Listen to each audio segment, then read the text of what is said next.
नमस्कार मित्रांनो, स्वागत आहे तुम्हा सर्वांचं आपल्या आजच्या या व्हिडिओमध्ये। आणि आजच्या व्हिडिओमध्ये आपण जाणून घेणार आहोत ठरलं तर मग या मालिकेच्या आजच्या भागाचे लेटेस्ट अपडेट। त्यामुळे व्हिडिओला लाईक करा, चॅनलला सबस्क्राइब करा आणि बेल आयकॉन प्रेस करा, जेणेकरून पुढच्या प्रत्येक एपिसोडचे अपडेट हे तुम्हाला पटापट मिळत जातील। तर आजच्या एपिसोडमध्ये आपल्याला असे पाहायला मिळणार आहे की इकडे आता सायली ही सगळ्या घरातल्यांचं मन जिंकण्याचा प्रयत्न करत आहे, तर दुसरीकडे अर्जुनला जोशी वकील हे महिपतच्या टीममध्ये आहेत हे कळलेलं आहे। त्यामुळे व्हिडिओ पूर्ण बघा, म्हणजे तुम्हाला सगळं काही सविस्तर समजेल। तर इकडे पहिले सायलीने कुसुमताईला माहिती विचारण्यासाठी कॉल केलेला असतो। आता सायलीचा फोन आल्याबरोबर कुसुमताई ही तिला म्हणत असते, मला वाटलं आता सासरी गेली आहेस तर माहेरच्या माणसांना 15 दिवसातून एक फोन केला तरी पुरेल असं तुला वाटेल। त्यावर सायली म्हणते, काय ग तू काय बोलतेस असं कुसुमताई, असं का करेन मी। इतक्यात सायलीला मधुभाऊंच्या खोकण्याचा आवाज येतो। तर सायली ही लगेचच कुसुमताईला विचारत असते, अरे कुसुमताई, मधुभाऊ एवढ्या लवकर आले सुद्धा पोलीस स्टेशनमधून सही करून। त्याबरोबर कुसुमताई ही लगेचच सायलीला सांगायला लागते, अगं आज ते पोलीस स्टेशनला सही करण्यासाठी गेलेलेच नाही। आता हे ऐकल्याबरोबर सायली शॉक्ड होते आणि ती कुसुमताईला लगेचच विचारायला लागते, काय असं कसं होईल। अगं जर मधुभाऊंनी सही नाही केली तर प्रॉब्लेम होईल ना, त्यांना बेल नाही राहणार, त्यांना अटक होऊ शकते। त्याबरोबर कुसुमताई ही सायलीला सांगत असते, अगं नाही, त्या जोशी वकिलांचाच फोन आला होता, त्यांनीच सांगितलं मधुभाऊंना की आज तुम्हाला सही करायला जाण्याची काही गरज नाही म्हणून। त्याबरोबर सायली म्हणते, अगं पण असं कसं होईल कुसुमताई, हे खरंच नाही म्हणजे शक्य नाही। त्याबरोबर लगेच सायली कुसुमताईला म्हणते, बरं असू देत, मी तुला परत कॉल करते, पहिला मी यांच्याशी बोलते। सायली अर्जुनला कॉल करते। आता अर्जुन हा मस्ती मजाकच्याच मूडमध्ये असतो। तो लगेचच म्हणायला लागतो, अहो मिसेस सायली, मी तुम्हाला सांगितलं कॉल करा आणि लगेच तुम्ही केलात सुद्धा अर्ध्या तासात फोन। त्याबरोबर इकडे चैतन्य सुद्धा अर्जुन बरोबर गाडीत बसलेला असतो। आता सायली अजिबातच मस्तीच्या मूडमध्ये नसते, कारण तिला मधुभाऊंबद्दल काळजी वाटत असते आणि अर्जुनला तिला बेलबद्दल विचारायचं असतं। सायली अर्जुनला सांगते, अहो ऐका ना, मी खरंच मस्तीच्या मूडमध्ये नाही आहे, मला सिरियस बोलायचं आहे। अर्जुन लगेचच बोला म्हणतो। सायली अर्जुनला सांगत असते, मला सांगा, जर मधुभाऊंनी पोलीस स्टेशनमध्ये सही नाही केली तर काय होईल। अर्जुन म्हणतो, काय होईल म्हणजे त्यांची बेल ब्रेक होईल आणि त्यांना पोलीस अटक करतील। त्यावर सायली त्याला सांगत असते, त्यांना जोशी वकिलाने तर सांगितलं की तुम्हाला सही करायला जायची गरज नाही। अर्जुन म्हणतो, व्हॉट, नाही नाही नाही मिसेस सायली, असं होऊन चालणार नाही। तुम्ही मधुभाऊंना सांगा ताबडतोब जा आणि पोलीस स्टेशनमध्ये सही करा, नाहीतर त्यांची बेल ब्रेक होईल आणि त्यांना पुन्हा पोलीस अटक करतील। हे ऐकल्याबरोबर सायली म्हणते, ठीक आहे, मी लगेचच कुसुमताईला कॉल करते आणि हे सगळं सांगते। त्यानंतर सायली अर्जुनचा फोन कट करते आणि पटकन कुसुमताईला कॉल करते। सायली कुसुमताईला फोन करून सांगत असते, कुसुमताई लवकरात लवकर मधुभाऊंना पोलीस स्टेशनला सही करण्यासाठी पाठव। त्याबरोबर कुसुमताई म्हणते, अगं पण जोशी वकिलांनी। त्यावर सायली तिला सांगते, अगं त्या जोशी वकिलांनी चुकीचं सांगितलंय। आता हे कुसुमताईला खूप मोठा धक्का बसतो। तर सायली तिला सांगत असते की जर मधुभाऊ सही करायला गेले नाही तर त्यांना परत अटक होऊ शकते। त्याबरोबर हे ऐकल्याबरोबर लगेचच कुसुमताई म्हणायला लागते, अगं पण मधुभाऊ माझं ऐकणार थोडी आहेत, ते त्या जोशीला कॉल करून परत खात्री करून घेतील। त्यावर सायली कुसुमताईला सांगत असते, एक काम करतो कुसुमताई, तू मधुभाऊंसमोर स्वतःहूनच जोशी वकिलांना कॉल कर आणि त्यांना विचार, तुम्ही जे मधुभाऊंना सांगितलं ते बरोबर आहे ना। त्याबरोबर लगेच कुसुमताई म्हणते, ठीक आहे सायली, मी आता प्रयत्न करून बघते। आणि मग लगेचच कुसुमताई फोन कट करते। मधुभाऊंकडे येत ती त्यांना सांगत असते, मधुभाऊ, अहो जोशी वकिलांचा फोन आला होता, आपल्याला आज पोलीस स्टेशनला जाऊन सही करावी लागेल। त्याबरोबर लगेच इकडे मधुभाऊ म्हणत असतात, अगं असं कसं कुसुम, त्या जोशी वकिलांनी मला स्वतः सांगितलं होतं, यांचा विचार बदलला की काय, थांब मी फोन करून बघतो असं म्हणत असतात। त्याबरोबर कुसुमताई म्हणते, तुम्ही कशाला। त्याबरोबर लगेच मधुभाऊ म्हणतात, थांब फोन करून विचारू तर दे। त्यावर कुसुमताई म्हणते, अहो तुम्ही राहू द्या, मी करते ना फोन, हा काय माझ्या हातात आहेच की। आणि मग लगेचच कुसुमताई वेळ न दवडता पटकन जोशी वकिलांना कॉल करते। आता मधुभाऊ फोन स्पीकरवरती टाक असं कुसुमताईला सांगतात। खरं तर कुसुमताई खूप जास्त घाबरलेली असते, पण तरीसुद्धा ती हिमतीने जोशी वकिलांना विचारते, जोशी वकील, मी बोलतेय मधुभाऊंच्या घरातून, कुसुम, तुम्ही मधुभाऊंना जे सांगितलं होतं तेच करायचं आहे ना। त्याबरोबर जोशी वकील म्हणतात, हो तेच करायचं आहे, आणि मी एकदा सांगितलं ना, तुम्ही परत का विचारताय। त्याबरोबर लगेच पुढे मधुभाऊ काय बोलणार त्याबरोबर लगेच कुसुमताई फोन कट करते आणि म्हणते, काय मधुभाऊ, उशीर झालाय आपल्याला, चला लवकर निघायला हवं. त्याबरोबर मधुभाऊ म्हणतात, अगं हो, कागदपत्र तर घेऊ दे. आता मधुभाऊ कागद घ्यायला जातात. त्याबरोबर लगेचच कुसुमताई सायलीला मेसेज करून सांगते, काम झालं आहे. आता हा मेसेज बघून सायलीच्या जीवात जीव आलेला असतो. पण आता तिच्या डोक्यात प्रश्न उद्भवलेला असतो की नक्की ह्या जोशी वकिलांनी मधुभाऊंना चुकीची माहिती का सांगितली असेल, त्याच्या मनात नेमकं काय असेल. त्याबरोबर इकडे प्रिया ही अश्विनला भेटायला आलेली असते. आता अश्विन हा प्रियाची समजूत काढणार असतो. प्रिया खूप जास्त रडत असते. ती अश्विनला सांगत असते की अश्विन, अरे बघ ना माझं आयुष्य किती कसं आहे ते. मी ज्या मुलावर प्रेम केलं त्या मुलाने मला 2 वेळा नाकारलं. त्याने दोन्ही वेळेस मला सोडून दिलं. मी एवढी वाईट आहे का रे अश्विन? त्यावर अश्विन म्हणत असतो, नाही, तू उगाच स्वतःला या सगळ्यांचं गिल्ट घेऊ नकोस तन्वी. हे बघ, तुझी या सर्वामध्ये काही सुद्धा चूक नाहीये. जर या सगळ्यात कोणाची चूक आहे ना तर ती फक्त दादाची आणि त्याच्या त्या बायकोची. त्यामुळे तू उगाच प्लीज वाईट वाटून घेऊ नकोस. असा विचार नको करूस की तुझी काही चूक आहे. तू स्वतःला गिल्ट घेऊ नकोस. त्याबरोबर दुसरीकडे सायली ही छान एक कसला तरी पदार्थ बनवत असते आणि त्याचा गोड दरवळ हा संपूर्ण घरात पसरलेला असतो. तर आता इकडे विमलताई हे सगळं बघत असतात. खरं तर विमलताईंना सायलीला मदत करायची असते. त्यांना किचनमध्ये जायचं असतं, पण कल्पनाने सांगितलेलं असतं की सायली किचनमध्ये असताना कोणी दुसरं किचनमध्ये जाणार नाही आणि त्यामुळे ती जाऊ शकत नसते. विमलताई म्हणत असतात, मला यायचं होतं सायलीताई तुम्हाला मदत करायला, पण मी नाही येऊ शकत आहे. त्यावर सायली त्यांना सांगत असते की असू द्या विमलताई, हे सुद्धा लवकर दिवस निघून जातील आणि हे सगळं चांगलं व्हावं म्हणूनच तर मी प्रयत्न करते ना. तुम्हाला तर माहीत आहे, गोडाचा दरवळ घरात पसरला की घरातलं वातावरण सुद्धा तसंच होतं. तर दुसरीकडे चैतन्य आणि अर्जुन दोघं एकमेकाबरोबर बोलत असतात. चैतन्य म्हणत असतो, त्या जोशी वकिलांनी मधुभाऊंना असं चुकीचं का सांगितलं असेल. अर्जुन म्हणत असतो, मला सुद्धा तेच कळत नाहीये. आपल्याच अशिलाला अटक व्हावी यासाठी कोणता वकील प्रयत्न करतो. मधुभाऊंना तो मुद्दामून मिसगाईड करतोय. जाऊ देत, आता मी सरळ जाऊन त्याला त्याच्या ऑफिसला जाब विचारतो, चल माझ्याबरोबर. आता इकडे अर्जुन आणि चैतन्य जात असताना समोर त्यांना जोशी वकील आणि पवार वकील एकत्र दिसतात.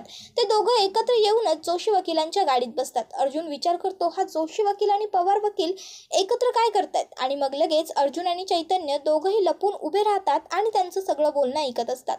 तर सायलीने छान बर्फी बनवून डायनिंग टेबलवरती ठेवलेली असते. आता पूर्णाजी त्या ठिकाणून जात असतात आणि त्यांची नजर त्या गोड बर्फीवरती पडलेली असते. आता गोड म्हटलं की पूर्णाजींना राहवत नाही. पूर्णाजी इकडे तिकडे बघतात आणि त्यातला एक बर्फीचा तुकडा उचलून खाऊन घेतात. आता त्या पुन्हा तिकडनं जायला निघतात, पण बर्फी गोड असल्या कारणामुळे पूर्णाजींना काही तिकडनं पुढे जाता येत नसतं. पूर्णाजींना आणखीन एक बर्फी खायची असते, पण तरीसुद्धा ते आपल्या मनाला मोरड घालत तिकडनं जात असतात. मग सायली ही खांबाच्या मागे लपलेली असते. ती बाहेर येते आणि पूर्णाजींना म्हणत असते, खाऊ शकता तुम्ही आजी, याच्यामध्ये साखर नाही आहे, मी खजूर वापरले. त्याबरोबर लगेच पूर्णाजी म्हणतात, नको आहे मला, एक चुकून खाल्ली असू दे. आणि मग लगेचच आता पूर्णाजी ह्या तुझ्या हातचं काही नको असं म्हणत तिकडनं निघून जातात. खरं तर सायलीला वाईट वाटलेलं असतं, पण तरीसुद्धा सायली ही काहीच बोलत नसते. त्याबरोबर लगेचच इकडे विमल ही सायलीला म्हणत असते, सायलीताई तुम्ही वाईट वाटून घेऊ नका पूर्णाजींच्या अशा बोलण्याचं. त्यावर सायली म्हणते, अहो आपल्याच आजीच्या बोलण्याचं कोणी वाईट वाटून घेतं का. त्याबरोबर लगेचच विमल म्हणत असते, पण खरं सांगू का, बरं झालं आपल्या घरात तुम्हीच परत आलात. ते तन्वीताईंच्या मनामध्ये घरातल्यांबद्दल प्रेम वगैरे काही सुद्धा नव्हतं. त्याबरोबर सायली ही तिला म्हणत असते की सगळं लवकरात लवकर चांगलं होईल, तुम्ही काही काळजी करू नका. त्याबरोबर लगेच इकडे विमल म्हणते, तुम्ही थोडा चहा पिऊन घ्या, सकाळपासून तुम्ही काही खाल्लं नाहीये. विमल स्वतःच्या हाताने सायलीला चहा देत असते. त्याबरोबर लगेचच हे सगळं कल्पना बघते आणि हे बघून कल्पनाला खूप राग येतो. कल्पना लगेचच विमलला म्हणत असते, विमल तू या घरातली आहेस म्हणून तुला कोणी काही बोलत नाहीये, पण लग्नाच्या दिवसापासून आम्ही बघतोय तुझं लक्ष दुसरीकडे जास्त आहे. आता या घरातले नियम बदलले आहेत आणि आता तेच पाळायचे आहेत सगळ्यांनी, लक्षात आलं. त्याबरोबर सायली ती चहा तिथेच ठेवते आणि काही न बोलता गुपचूप आपल्या खोलीत निघून जाते. तर दुसरीकडे प्रिया ही अश्विनला सांगत असते, अरे आता मला जगण्याची इच्छाच उरलेली नाहीये, काही करण्याची इच्छा होत नाही. खरंच सांगते, असं वाटतं सगळं काही संपवून टाकावं. त्याबरोबर अश्विन तिच्यावरती ओरडतो आणि म्हणत असतो, तन्वी काय बोलतेस तू, तुझं तुला कळतंय का. त्याबरोबर प्रिया सांगत असते, हो अश्विन, अरे मी खरं बोलते, आता जगण्याची इच्छाच मला उरलेली नाहीये. मी या सगळ्यातून लवकरात लवकर बाहेर पडावं यासाठी आई बाबासुद्धा खूप प्रयत्न करतायत. त्या दिवशी बाबांनी मला आवडतात म्हणून समोसे आणले होते, पण मी त्यातलं एवढंसं सुद्धा खाल्लं नाही रे. माझ्या घशाच्या खाली काही जातच नाही. सतत मनामध्ये विचार येत राहतात. मला आता जगण्याची इच्छाच नाही. अरे माझ्यावरती आता प्रेम तरी कोण करणार आहे? कोणाला माझ्याबद्दल काहीच वाटत नाही. मला आता जगायचं वाटतच नाही वगैरे वगैरे बोलून ती मुद्दामून अश्विनला मॅनिप्युलेट करण्याचा प्रयत्न करत असते. आता चुकून अश्विन हा रडू नकोस तन्वी असं बोलताना प्रियाच्या हातावरती हात ठेवतो. त्याबरोबर दोघं पण त्या हाताकडे बघतात आणि लगेचच अश्विन स्वतःचा हात मागे काढून घेतो. त्यानंतर तो प्रियाला समजावून सांगत असतो, हे बघ तन्वी, उगाच असा वेड्यासारखा विचार करू नकोस. असं नसतं, असं नाही होत. तू आत्ता ज्या फेसमधून जातेस ना त्यातून मी सुद्धा गेलोय. मला माहिती आहे हे सगळं सध्या तुझ्यासाठी खूप अवघड आहे. एक स्टेज अशी येते की आपल्याला वाटतं की आपण नाही जगू शकत, आपल्याला जगायचं नाहीये, पण असा विचार करून नाही चालत. अगं तू जरा आजूबाजूला बघ ना, आपल्या आजूबाजूला आपल्यावर प्रेम करणारी किती माणसं असतात. मग आपण त्यांचाही विचार करायला नको का? आपल्याला वाटतं की आपण सगळं संपवून टाकावं, पण असं होत नाही. त्याबरोबर लगेचच पुढे ती विचारते, पण माझ्यावर प्रेम करणारं कोण आहे? त्याबरोबर अश्विन म्हणतो, अगं असं का विचार करतेस? तू असं बोलू नकोस. मी आहे, मम्मा आहे, डॅड आहेत. आम्हाला सगळ्यांना वाटतं की तुझं सगळं काही चांगलं व्हावं. मला एक गोष्ट सांग, तू मला एक चांगला मित्र समजतेस ना तुझा? त्यावर तन्वी होकार देते. त्यावरती तो म्हणत असतो की मग आजच्या नंतर तुला कसलीही काही अडचण वाटली, तुला काहीही शेअर करावं वाटलं ना, तर तू माझ्याजवळ येऊन तुझं मन मोकळं करू शकतेस. मन मोकळं केल्याने बरं वाटतं, आपल्याला हलकं वाटतं. आता मला प्रॉमिस कर, तू पुन्हा असा काही विचार करणार नाही वेड्यासारखा. त्यावर प्रिया म्हणत असते, अश्विन खरं सांगते, मी तुला असं काही प्रॉमिस तर करू शकत नाही, पण तुझ्याशी बोलून मला खरंच खूप बरं वाटलं. त्यानंतर आता मुद्दामून प्रिया स्वतः अश्विनच्या हातावरती हात ठेवते. आता खरं तर इकडे प्रिया जे करत असते ते बिचाऱ्या अश्विनच्या लक्षात येत नसतं. त्याला खरोखर प्रियाची काळजी वाटत असते, कारण त्याला वाटत असतं प्रिया ही तन्वी आहे आणि तन्वीबरोबर आपला दादा खूप चुकीचं वागलाय. तर प्रिया म्हणत असते, चल आता मी निघते, खरंच छान वाटलं तुला भेटून. तर दुसरीकडे अर्जुन आणि चैतन्य दोघं जण लपून जोशी वकील आणि पवार वकील यांचं बोलणं ऐकत असतात. अर्जुन विचार करतो की हा जोशी आणि पवार एकत्र काय करतायत. इतक्यात पवार वकिलांच्या फोन आलेला असतो महिपत शिखरेचा आणि तो त्यांना भेटायला बोलवायला आलेला असतो. त्याबरोबर पवार वकील सांगत असतात की हो मी आणि जोशी एकत्र आहे. हो ठीक आहे, लगेच निघतो, हो येतो. आणि मग लगेच तो फोन कट करतो आणि सांगत असतो, साहेबांनी भेटायला बोलवलं आपल्याला. अर्जुन विचार करतो, साहेब कोण आहे यांचा? आणि मग लगेचच अर्जुन आणि चैतन्य दोघं सुद्धा पटकन गाडीत बसतात आणि जोशी वकील आणि पवार वकील ज्या गाडीत गेलेले असतात त्या गाडीचा पाठलाग करायला लागतात. आता पाठलाग केल्यानंतर ते दोघं जण बरेच पुढे आलेले असतात त्या दोघांच्या मागे, आणि अचानक त्या दोघांच्या गाडीसमोर एक गाडी थांबते आणि मग ते सुद्धा आपली गाडी थांबवतात. अर्जुन आणि चैतन्य आपली गाडी जरा मागेच उभी करतात. तर दुसरीकडे प्रिया ही घरी आलेली असते. रविराज सर हे प्रियाला म्हणत असतात, अरे तन्वी, तू एवढ्या लवकर आलीस सुद्धा? तर प्रतिमा आत्या ही प्रियाला म्हणत असते, अगं तन्वी, मला वाटलं नव्हतं तू एवढ्या लवकर येशील, नाहीतर तुझ्यासाठी सुद्धा कॉफी केली असती. ही घे, तू ही घे आता सध्या. त्याबरोबर लगेचच प्रिया ही तिला म्हणत असते, आता ही कॉफी देण्यापेक्षा ज्यावेळेस माझं लग्न मोडलं तेव्हा जर मला विष दिलं असतं ना तर बरं झालं असतं. आता हे ऐकून बिचारा प्रतिमा आत्याला वाईट वाटतं, पण तरीसुद्धा ती प्रियाला काहीच उत्तर देत नाही. तर लगेचच रविराज सर हे प्रियाला ओरडत म्हणतात, तन्वी, काय बोलतेस तुझं तुला कळतंय का? आणि आई आहे ती तुझी, आईशी असं बोलतात? सॉरी म्हण आईला. तन्वी, आईला सॉरी म्हण. त्याबरोबर प्रिया सॉरी म्हणायचं तर खूप लांब राहतं, उलट ती प्रतिमा आत्यांच्या हातातला कॉफीचा मग घेते आणि जोरात जमिनीवरती आपटून देते. त्याबरोबर लगेचच ती खोलीत निघून जाते. तर रविराज सर हे मागून ओरडून म्हणत असतात, तन्वी, उगाचच मला आणखीन जास्त चिडायला लावू नकोस. त्याबरोबर प्रतिमा आत्या ही रविराज सरांना तुम्ही जरा शांत राहा, जे झालं ते जाऊ द्यात असं म्हणत असते. तर दुसरीकडे अर्जुन आणि चैतन्य पाठलाग करत असताना अचानक गाड्यामध्येच थांबलेल्या असतात आणि समोरच्या गाडीतून महिपत शिखरे उतरलेला असतो आणि जोशी आणि पवार वकील जाऊन महिपत शिखरेला भेटलेले असतात. आता महिपत शिखरे, जोशी वकील, पवार वकील या तिघांमध्ये काहीतरी खूप गहन विषयावरती चर्चा सुरू असते आणि हे सगळं काही अर्जुन आणि चैतन्य बघतात. आता ज्या वेळेस हे सगळं अर्जुन बघतो त्यावेळेस त्याला खूप मोठा शॉक बसतो, कारण इथे आता त्याला ही गोष्ट क्लिअर कट कळालेली असते की हा जोशी वकील हा महिपत शिखरेचाच माणूस आहे. त्यानंतर आता इकडे महिपत शिखरे त्याचबरोबर पवार वकील आणि जोशी वकील तिघही एकत्र बसलेले असतात.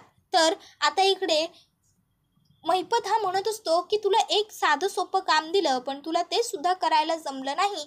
आता मी तुझं काय करू ते सांग. पहिलं तुझे हात मोडू की पहिले तुझे पाय मोडू. त्याबरोबर लगेचच इकडे जोशी वकील म्हणत असतात, अहो महिपत असं नाही होत, आपल्याला थोडं थांबावं लागेल. असं एकाएकी लगेच कसं सगळं होईल. त्याबरोबर महिपत शिखरे हा त्याला विचारतो, मला सांग तुला पोलीस स्टेशनमधून आज फोन आला का की तुमचा शील सह्या करायला आला नाही असं सांगण्यासाठी. त्याबरोबर जोशी वकील म्हणत असतात की नाही अजून तरी फोन आलेला नाही पण आपल्याला थोडी वाट पाहावी लागेल ना.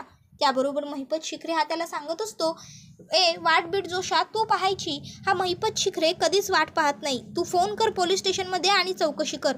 त्याबरोबर आता महिपत शिखरेच्या सांगण्यावरून जोशी वकील लगेचच पोलीस स्टेशनमध्ये कॉल करतात आणि सांगत असतात, मी जोशी वकील बोलतोय, मधुकर पाटलांचा वकील. मला सांगा आज ते सही करायला पोलीस स्टेशनला आले होते का. त्यावर हवालदार मामा सांगत असतात की हो आले होते, आज ते थोडे उशिरा आले पण आले होते. त्यानंतर आता इकडे पवार वकील हे म्हणत असतात, असा कसा अशील आहे जो वकिलाचंच ऐकत नाही. त्याबरोबर लगेच जोशी वकील हे मधुभाऊंच्या फोनवरती फोन करतात. त्याबरोबर आता हा फोन कुसुमताई उचलते. हॅलो. त्याबरोबर लगेच जोशी वकील म्हणतात, मधुभाऊंना फोन द्या, जरा त्यांच्याशी बोलायचं आहे. मधुकर पाटील आहेत का. त्याबरोबर कुसुमताई सांगत असते, मधुभाऊंशी बोलायचं होतं पण ते तर घरात नाही आहेत, ते त्यांच्या एका कामासाठी बाहेर गेलेत आणि चुकून फोन घरीच विसरलेत. त्याबरोबर वकील हा म्हणत असतो, मी सांगितलं होतं ना तुम्हाला की मधुकर पाटलांना सही करायला जाण्याची काही गरज नाही. अहो मी हे सगळं त्यांच्या भल्यासाठीच करत होतो. ते सिनियर सिटीजन आहेत म्हणून स्पेशली मी परवानगी मिळवली होती की त्यांना रोज सही करायला बोलवू नये यासाठी. तरीसुद्धा ते आज सही करायला गेले. त्याबरोबर कुसुमताई म्हणते, का ते सही करायला गेले, याचा काही प्रॉब्लेम झाला का. त्याबरोबर लगेच जोशी वकील म्हणतात की नाही काही प्रॉब्लेम नाही झाला, बरं असो. त्याबरोबर लगेच इकडे कुसुमताई ही त्यांना सांगत असते की काय आहे ना, तुम्ही सही करू नका असं सांगितलं पण आम्ही सही करा असं ऐकलं. त्याबरोबर लगेच पुढे कुसुमताई म्हणते, मी तुमचा निरोप देईन मधुभाऊंना आणि मग ती फोन कट करते. तर जोशी वकील हा लगेचच पवार वकिलांना म्हणतो, चला आपण निघूयात पवार. आणि मग जोशी व पवार तिकडनं निघालेले असतात. तर दुसरीकडे सायलीने दारात टिपक्यांची छान अशी रांगोळी पाडलेली असते आणि तिथे दिवेसुद्धा लावलेले असतात. आता रांगोळी बघून आणि दिवे बघून पूर्णाजींना संध्याकाळच्या वेळेस छान प्रसन्न वाटत असतं. पूर्णाजी या त्या रांगोळीकडे अगदी छान हसत निरखून बघत असतात. त्यानंतर त्या कल्पनाला सांगतात, कल्पना जरा माझं पाकीट घेऊन ये. त्याबरोबर कल्पना त्यांचं पाकीट घेऊन येते. मग पूर्णाजी विमलताईंना जवळ बोलवतात आणि त्यांना पैसे देत म्हणत असतात की हे घे विमल. विमल विचारते, हे पैसे कशासाठी. त्यावर पूर्णाजी सांगत असतात की विमल तू दारात एवढी छान आणि सुबक टिपक्यांची रांगोळी पाडलीस ना त्यासाठी. अगं आताच्या काळात कुठे अशी टिपक्यांची रांगोळी खरंच पाहायला मिळते, खूप छान रांगोळी काढली आहेस तू. त्याबरोबर लगेच इकडे विमल म्हणत असते, हो ना, यासाठी खरं तर हातामध्ये कला असावी लागते. त्याबरोबर लगेचच इकडे पूर्णाजी आणि कल्पना तिला म्हणत असतात, हो अगदी बरोबर आहे तुझं. तर विमलताई ही पूर्णाजींना सांगत असते, पूर्णाजी ही कला माझी नाही. त्याबरोबर लगेच पूर्णाजी आणि कल्पना तिच्याकडे बघायला लागतात. तर पुढे विमलताई ह्या सांगत असतात की हो ही कला माझी नाही, दारात जी रांगोळी आहे ती सायलीताईंनी काढली आहे, मी नाही. आणि म्हणून तुमच्या ह्या कौतुकावर हक्कसुद्धा सायलीताईंचाच आहे, हे घ्या.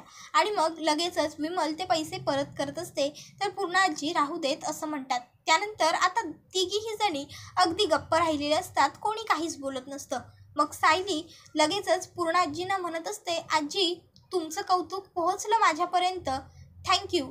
त्याबरोबर लगेचच इकडे पूर्णाजींची नजर तर वरती जाते, कल्पनाचीही जाते, पण तरीसुद्धा त्या दोघी सायलीला काहीच रिप्लाय देत नाही. पण पुढ्यात कल्पना उभी असल्यामुळे विमलसुद्धा सायलीला काही उत्तर देऊ शकत नसते.